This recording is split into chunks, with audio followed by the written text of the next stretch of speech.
So when I was about 19 or so, I discovered the world of self-help books and also books that could actually make you money and make you rich. At the time, I wanted to learn a lot about money, and one of those first books that I read was Robert Kiyosaki, Poor Dad, Rich Dad. Now that book, I read it so fast, so quickly, and I read it over and over again, and it helped me so much at that time because to me, Robert Kiyosaki made a great book when it comes to beginners getting started and figuring out exactly how money works and operates in a sense. But once I kept reading, because I did not stop there, which is something I don't recommend you do. Do not stop at that book because you will regret it. And the reason is because a lot of the ideas that Robert talks about, they are very dangerous in my opinion. And if all of my plans had basically come true when I followed Robert's book, I probably would not be where I am today because I was one decision away from potentially losing about everything. By the way, some fun facts here are that Robert Kiyosaki, Poor Dad Rich Dad book is not a real story. It's actually a fiction book. Does that make it a bad book? The answer is no. One of my favorite books ever, which is The Richest Man in Babylon, is also based on fiction, but it's still such a great book. On top of that, yes, Robert Kiyosaki went bankrupt, or his company did, over some royalties, okay? Now, does that make the guy terrible with money? The answer is depends on how you consider like being good with money actually is, because there are a lot of people out there that also go bankrupt. Now, I personally don't want to be on that list ever in my entire life, but people like Dave Ramsey also went bankrupt at one point, but he changed a lot and he's a lot more different today. But Robert, in reality, as far as like what he believes, is kind of like the same. So in this video, my goal is to kind of deconstruct this book and tell you about 5 ideas that I used to live by that eventually I realized and learned and figured out that, hey, these are not that good. These are ideas that could actually get me in trouble if I keep practicing them and basically believe in everything Robert Kiyosaki is saying in his book. Now, as always, guys, like this video on top, but also subscribe and hit the bell so you get notified, because I think around 80% of you guys are not subscribed to the channel, so subscribe. It's free, it helps out a lot, and I appreciate it a ton. Now, the very first thing that I want to talk about here is this entire point right here, which basically use assets to buy liabilities. Now, in the book, you get an introduction to assets and liabilities. Now, at the time when I read this book, I was doing accounting because I have a bachelor's degree in accounting, if you guys didn't know. And at the time, I was also learning about assets and liabilities and journal entries and all this other stuff, okay? And when I read this book, I was like, this is not what I'm learning, okay? Because to Robert Kiyosaki, an asset puts money into your pocket and a liability takes money out of your pocket. And that kind of revolutionized my entire idea as far as what am I using my money for? Am I using my money to buy me things that cost me more money? For example, I bought a nice iPhone. Now this iPhone needs a plan. It also needs insurance. All this things does is basically takes money in my pocket, probably a liability in this sense. But then once you dig deeper, you come to find out that, yeah, this is true sometimes, but it's not true all the time, because sometimes assets, although they don't put money into your pocket, they can still be considered assets. And liabilities, although they might be putting money into your pocket, they're still liabilities in the sense that, hey, assets, liabilities, you really have to consider exactly what they mean to you. Now, here's a personal story I want to share with you guys, okay? At a certain point, I was going to basically buy a 3-family home. It cost about $700,000 in New York. Now, the idea was this is obviously an asset because I'm basically going to be able to buy this property, make enough money to pay myself something, and on top of that, cover the entire mortgage. Obviously, it is an asset, okay? But it's so stupid to think about that buying something for $700,000, taking on all that debt, which by the way, on the books of the bank is an asset, on your book, all that debt is a real liability, okay? And the idea is that as long as I make money, it's an asset. The answer is no, it is a liability from the first point because I'm buying something I cannot afford. I'm putting myself in a lot of risks. And in reality, if I stop receiving rents or something goes wrong, then what happens is I'm going to be in big trouble. Now, thankfully, I did not buy it. Thankfully, I wouldn't be able to buy it even if I wanted to at the point because I didn't have enough history of a regular income because I'm always doing business and everything like that, okay? But overall, if I had bought that property, you know what happened to me? Well, I'll tell you.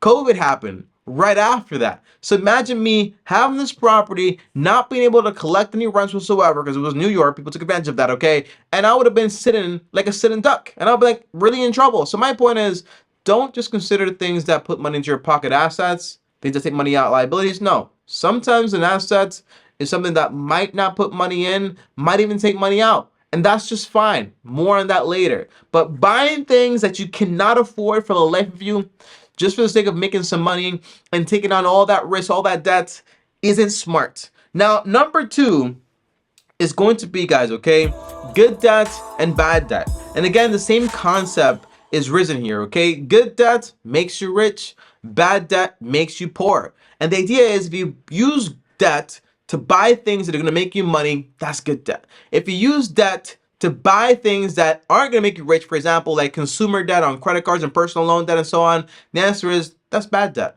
But in reality, in finance and money, there is no good debt and there is no bad debt. There is just debt. All debt does one thing. It increases your level of risk. All debt creates leverage. And the whole idea is I can use other people's money to make me even more money. Now, in a world of business and finance, this makes sense because sometimes it is more optimal for a corporation to borrow money even if they have the cash to get their investors a greater return. And that makes sense on that level, but when it comes to a personal level, usually you don't want to get into debt for this type of nonsense. And I learned that also not just from Dave Ramsey, but also from Warren Buffett. Warren Buffett is someone that, although you might view him in a certain way, guy has a bunch of money, he never utilizes debt to leverage his buying power to buy more stuff, more investments. Although he owns investments, businesses that utilize debt for certain reasons to get a greater return for their investors. But that's different because it's basically on a corporate level. But on a personal level, it's something he stays away from. And his whole concept is that when people start borrowing money and thinking they're so smart, when the tide goes down, you're going to see exactly who was skinny dipping. So I would not use debt to get to where I'm going a lot faster. And at the time, honestly, the reason debt seems so attractive is because it also kind of has you being able to jump over something that most of us have to go through. And it's called time and being patient to save money to buy the things you want. And we all want what?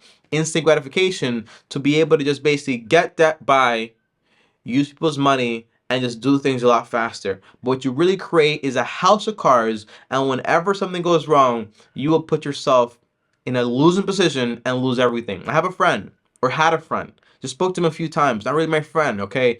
And he was making 120K a year, and he had $700,000 in debt. Kind of like the same number as me, right? It connects in a way, that's why I remember this. And he had bought some properties and they were cash flowing him like $1,000 per month. And he was like, yo, do you realize you have like 700K in debt? And he was like, yeah, Tommy, but I make some cash every month. And I'm like, if something happens, what are you going to do? And he's like, I don't know. You know, so the point is sometimes you have enough, but you just want more for the sake of wanting more. And it just doesn't make any sense, okay? Now, number three, guys, is going to be reinvest the profits and repeat the cycle.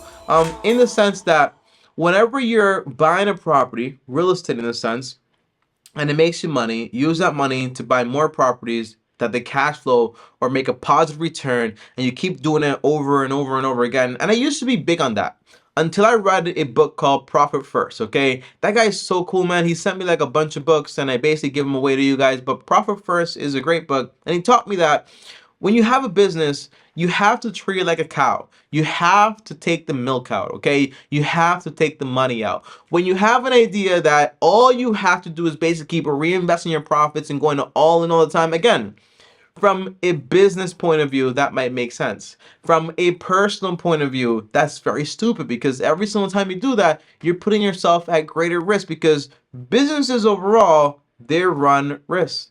And if something does happen, you not just lose your business, you lose everything because you put everything into that one bucket. So as far as, for example, always reinvesting the profits, I personally would not do that. And I personally do not do that anymore. So a part of what I do is I take cash out of my business and I use that, for example, to, at the time, get out of debt and save for emergencies, start investing for retirement, start buying a home and thinking about paying it off and so on. More on that later, because to Robert Kiyosaki, that might be looked at as a liability, but I'll tell you why that's not really a liability at all. So get used to not reinvesting all your profits. Get used to also taking cash out. That is very important, okay? Now, number 4 is going to be use debt to get rich.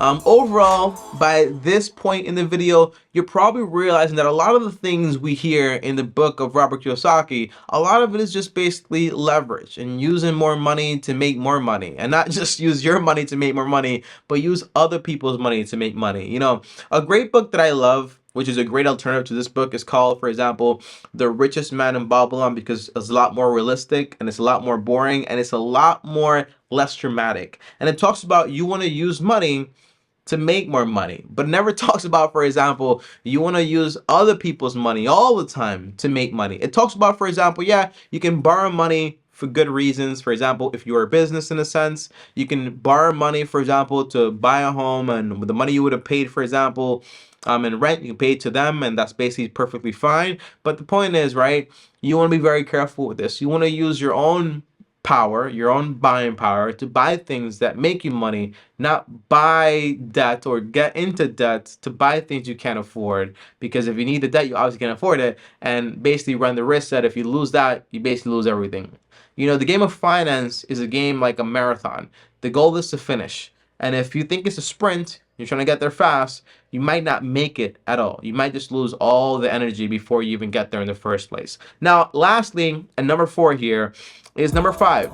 Your house is not an investment, but instead is a liability. You know, I used to think this too, right? Because the idea is, why would I buy a home when I could basically just rent, or I could like house hack, or I could do something like this? Because in the end, if you think about an asset, right, as something that puts money into your pocket, a personal home takes money out of your pocket.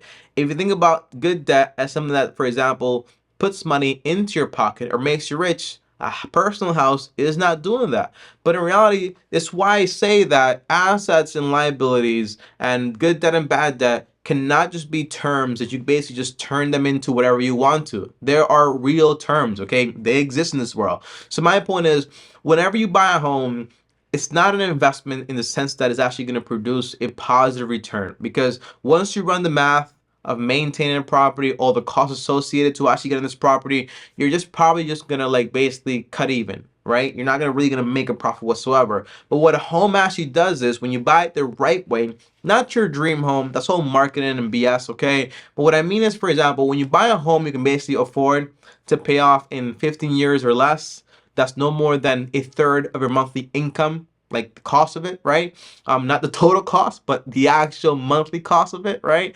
When you buy that home and you try to pay it off fast, what do you have once you have that paid off home? You obviously have a home, but you also have security in the sense of your personal self, right? Because if you no longer have to pay shelter or a place to live anymore, then like almost like a third of your monthly expenses is gone. So now you have a lot more income to be able to invest a lot more, to give a lot more, to enjoy a lot more, to do whatever you want. So in that sense, it is an asset, because, by the way, in finance, that is an asset. But when you have someone, and this is why you have to really like think about things from a double standard. But when you have someone that buys a home that they can't afford, they put on a 30-year mortgage, it's like super expensive, and they basically just have this thing, the answer is that's terrible, because for the next 30 years they're going to be basically having a bondage or a loan on their income, because that's money they can't use for anything else. So that's why it's so important you go into buying a home objectively, so you turn it into an asset but it's not a burden in a sense, okay? Because even some assets can be terrible investments if you don't buy them correctly. But that is it, guys, okay? Overall, when I was 19 years old and I read Robert's book, Poor Dad, Rich Dad, I thought it was a masterpiece. But once you read enough books, and I've read over 200 of them, and I studied different people from, for example, Dave Ramsey to Robert Kiyosaki to Edgar T. Harv to Warren Buffett to like all these little guys in the whole finance industry and the whole money thing, you find different people with different opinions about everything, but your goal is to study them to make your own personal plan. And what I found that works best for me is being debt free. That creates a lot less friction. Have an emergency fund for 6-12 months. That gives me security. Having investments into boring investments in the stock market. That's basically in the economy overall. And that makes me feel good because basically it's compound interest. It grows over time. I put in 10% of my money. Having a paid off home. That's a big deal. And then working on buying properties, right? But buying them in cash. And that's hard. That's tough. It takes time to do it, right? But it might mean looking in different markets, looking in different areas, and not just automatically saying, hey, my market is 700K, so I got to go into debt. No, find different markets. There are different markets that exist. So you have to find alternatives, okay? Guys, thanks for watching. By the way, there is one more thing I want to say. I remember one of the most attractive things in this book was basically the idea that if I buy a home that cash flows me like $200 and I buy a car that financing is like $200, well, I got an asset to pay a liability, and that's pretty cool stuff, right? That is ridiculous because what you created is double leverage, okay? And it's super dangerous because if they stop paying you, you're due over here. If this collapse, you owe that, but you also owe this now. It is a house of cards, and you want to be very careful when you're building it because, in my opinion, you shouldn't even build it in the first place. Now, as always, guys, thanks for watching. Like, subscribe. A great alternative to this book is The Richest Man in Babylon, The Total Money Makeover, The Psychology of Money. These are all phenomenal books when it comes to finance and money. Also, I Will Teach You to Be Rich by Ramit Sethi. It's a great book too. Those are the books that I really recommend when it comes to finance. And eventually, I'm working on a book also. It's called The Baseline Millionaire, which should be coming out pretty soon. But also going to be like a good basic book, okay? Oh, also The Barefoot Investor. That's also a good book. But guys, thanks for watching. Like, subscribe, hit the bell so you get notified. Up here is another banger. Over here is my face. And as always, Long Term Team officially out.